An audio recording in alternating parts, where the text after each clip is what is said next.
Et bonjour à toutes et à tous, aujourd'hui je vais vous raconter des anecdotes sur Empire des Monnaies, donc que ce soit sur les tournages, sur les coulisses, etc. Et donc il y aura comme ça 4 ou 5 anecdotes dans cette vidéo. Sur ce, si jamais vous n'êtes toujours pas abonné, bien sûr, n'oubliez pas de le faire, et donc on est parti. Les Mystery Coins.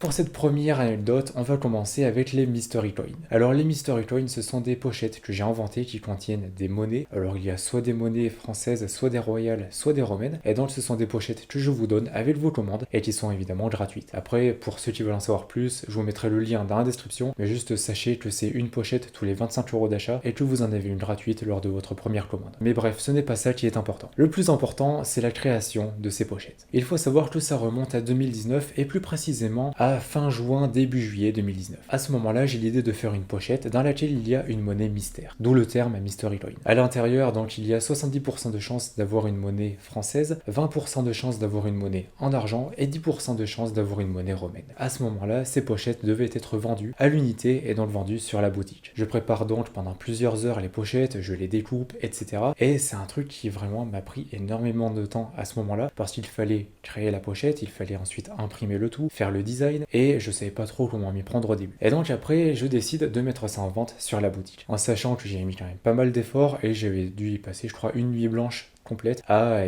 faire ça. Et donc je mets ça en vente sur ma boutique. Et à ce moment-là, il y avait un gros point d'interrogation sur la pochette, qui a par la suite été remplacé par mon logo. Et donc en fait, ce point d'interrogation, ça fait une référence à ce moment-là, en fait, je venais de passer le bac, et j'étais en terminale S, donc scientifique. Ça n'existe plus maintenant, mais à l'époque, ça existait encore. Et donc en fait, j'étais très mauvais en maths, ce qui n'était pas le cas plusieurs années avant, mais va savoir pourquoi, en première et en terminale, j'étais relativement mauvais, même très mauvais. Et en fait, j'avais une prof de maths qui avait l'habitude, lorsqu'elle ne comprenait pas trop, et autrement dit, lorsque l'élève faisait une erreur assez importante, eh bien elle mettait un point d'interrogation au lieu de dire faux, par exemple. Moi, il m'est arrivé un jour d'avoir 18 points d'interrogation, d'accord, sur une seule copie. Et même parfois j'en avais 3-4 d'affilée, donc je vous laisse imaginer l'état des réponses. Mais bref, ça c'est un truc qui m'a bien traumatisé. Je plaisante évidemment, mais c'était quand même assez marrant. Et donc je me suis dit, autant mettre un point d'interrogation. En plus c'est un lien direct avec les Mystery Coins, le fait qu'il y ait un mystère et tout ça. Et puis en plus, à ce moment-là je n'avais pas de logo, et c'était quand même relativement simple à mettre en place. Mais bref, je reviens à la mise en vente des Mystery Coins. Donc je les mets en vente, on est à ce moment-là, donc c'est le matin. Et donc le soir je vais me coucher, il est 2-3 heures du matin. Au moment où je vais me coucher, je reçois un message Instagram d'une personne. Et cette personne me dit juste, mais vous savez ce que vous faites, c'est illégal. Et là je me suis dit,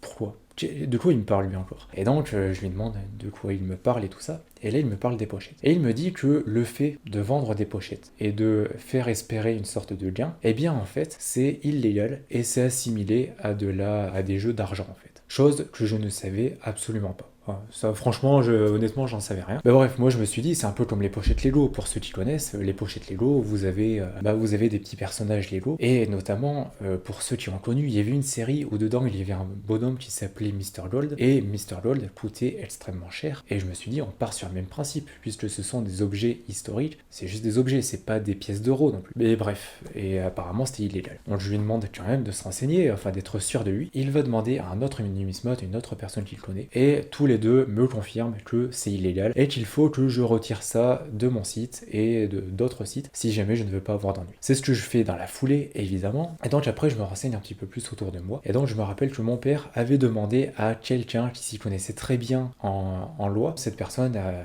indiqué qu'en effet c'était totalement illégal et que je ne pouvais pas faire ça. Bref, du coup je me suis retrouvé avec des pochettes sur les bras, donc 100 pochettes que j'ai pris des heures à faire, et là je me suis dit qu'est-ce que j'en fais, parce que j'ai pas envie de toutes les déchirer pour remettre les pièces en vente comme normal, mais en même temps j'ai pas trop le choix. Et d'un autre côté, eh bien en fait cette idée elle me plaît bien, les pochettes surprises et tout, je trouve ça assez intéressant. Et donc j'ai décidé eh bien de tout simplement de donner ces pochettes. Donc c'est pour ça que désormais vous avez une pochette tous les 25 € d'achat. Et c'est de là qu'est partie cette idée. De base, ce devait être un produit à la vente et ce ne devait pas être un produit qui était donné, ce ne devait pas être un cadeau. Mais donc voilà pour l'histoire des Mystery Coins. C'était peut-être un petit peu long, mais j'espère que ça vous a intéressé. Morito.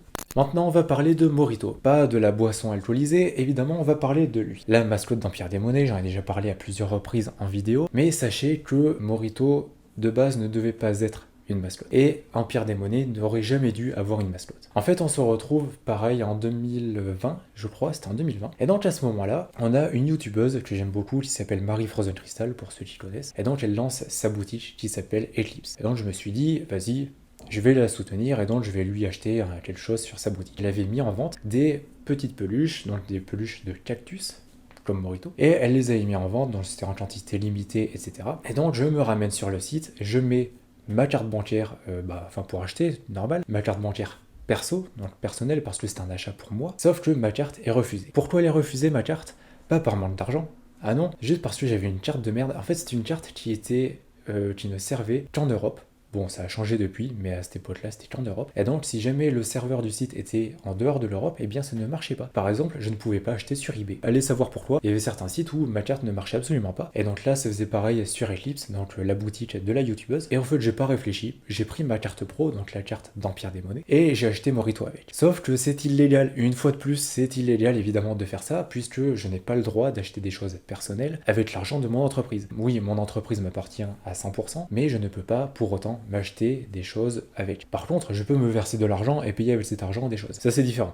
Mais bref, acheter directement, je n'en ai pas le droit. Donc, je me suis dit, comment faire pour ne plus être dans l'illégalité? Eh bien, je me suis dit, j'allais juste transformer ça en achat professionnel. Et donc, Morito est devenu un achat professionnel, puisque c'est devenu par la suite un achat donc pour les vidéos, puisqu'il fait partie du décor et que c'est désormais la mascotte. Donc voilà, normalement, il n'aurait jamais dû apparaître dans les vidéos, il n'aurait jamais dû avoir aucun lien avec Empire des Monnaies, mais le sort en a décidé autrement, surtout l'autre carte, c'est vraiment le nom, hein, l'autre carte, on a décidé autrement. Après, pour ceux qui se demandent pourquoi Morito, eh ben j'en sais rien. Je déteste le Morito, je déteste le rhum. Je sais pas pourquoi je l'ai appelé comme ça, mais je trouve que ça lui va bien. Le tas de pièces des abonnés. Alors, il faut que je vous avoue un truc, c'est que je vous mens depuis le début d'année. Le tas de pièces des abonnés que vous voyez juste ici, eh bien, il n'est plus du tout à jour. En effet, alors pour rappel, ce tas de pièces représente eh bien toutes les personnes qui sont abonnées à cette chaîne. Et donc j'avais dit que tous les 1000 abonnés, eh bien j'ajouterais 500 grammes au tas de pièces. Le problème, c'est qu'on est très vite arrivé aux 20 000 abonnés. Bon, après, je vais pas vous mentir, la chaîne YouTube a un petit peu plus stagné, mais donc, on est très vite arrivé aux 20 000 abonnés, et donc très rapidement, il y a eu 10 kilos sur l'étagère. Le problème, eh bien, c'est qu'il y a désormais trop de poids sur l'étagère. Ça veut dire que si vous regardez à l'image, vous allez voir que cette étagère est plus haute que celle-ci. C'est pas qu'elles sont de travers, c'est pas que celle-ci est trop basse ou quoi que ce soit, c'est juste qu'elle penche. Et plus je vais mettre de poids dessus, plus il y a de chances pour qu'elle tombe et qu'elle arrache carrément le mur, enfin qu'elle fasse des trous dans le mur. Et donc évidemment, pour des raisons de diplomatie avec mon propriétaire, je n'ai pas envie que l'étagère s'arrache du mur, évidemment. Je suis vraiment désolé, actuellement il y a 10 kilos de pièces ici, c'est réellement des pièces, hein. Il y a vraiment 10 kilos, mais malheureusement je n'irai pas plus haut. Normalement il devrait y en avoir 12 kilos, mais voilà, je ne peux pas me permettre d'aller plus haut parce que pour des raisons pratiques, ça risque d'être compliqué, et puis même si j'en rajoute, les pièces commencent à tomber, donc c'est un petit peu compliqué. Et d'ailleurs on m'a demandé récemment dans un commentaire, j'y ai toujours pas répondu, mais on m'a demandé comment faisaient les pièces pour tenir. Je sais pas, honnêtement j'en sais rien parce que si j'enlève une pièce, vous voyez, les pièces commencent à tomber. Et donc, ça tient à peu près comme ça. Faut juste savoir, en dessous, il y a un petit rebord en plastique qui tient les monnaies à peu près. Et aussi, vous pouvez le voir, tout le long, il y a des piles de monnaies qui font un petit peu contrefort, qui font un petit peu barrage. Et tout ça tient en équilibre, je sais pas trop comment. Et après, je vais pas vous le cacher, il y a quand même parfois des monnaies qui tombent pendant les tournages, ou même qui tombent à différentes heures de la journée.